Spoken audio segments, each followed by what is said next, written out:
Hello and welcome to another episode of the Reef Stranger.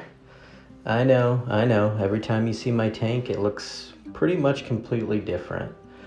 I've had the tank now for almost a couple years and I think it's finally to the point of just settling in and being exactly what I want it to be.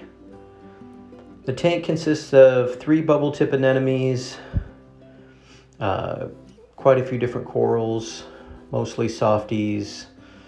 I've got a Duncan in there as well. But the tank itself is looking pretty good. I'm pretty happy with it. The tank is a Fluval Evo 13.5. I have 2 lightning maroon clownfish, a cleaner shrimp, and a wrasse in the tank. There's an emerald crab in there somewhere too. I originally had gold nugget, maroon clowns, but I decided to go with the lightning maroons because I just thought they looked cooler. Oh yeah, there's some zoas in the tank as well. Getting back to the corals.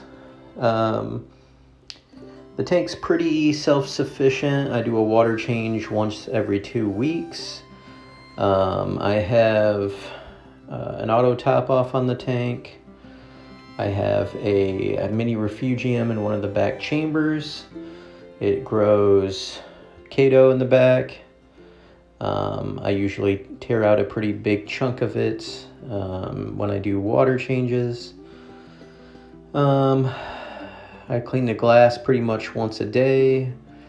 And what else do I have on here? I have a temperature controller with a fan that runs. So if it gets too hot, the fan will kick on. And obviously if it's too cold, the heater will kick on. In a little bit here, I'll show you the chambers themselves. In the first chamber, I have a intake media basket. I keep filter floss in the top. I have Chemipure Blue in the middle, and some biological media in the bottom. In the second chamber, I keep the refugium. I have a light that I keep on 24 hours a day for the refugium. Seems to work fine for what I'm doing. And then in the third chamber, I keep my heater and my auto top off. And that's about it. The tank's gone through quite a few changes, which you've seen along the way in the videos. One of the big mistakes I made is just going too hard, buying too many expensive corals, throwing everything in without any experience. And because of that, a lot of stuff died.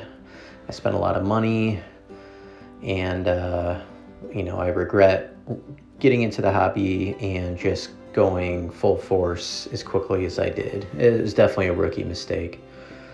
At this point now, I know to take my time. That's, I think, half of the fun of owning one of these tanks, is it just kind of taking your time, watching things progress over time. It's, I think, working well for me now.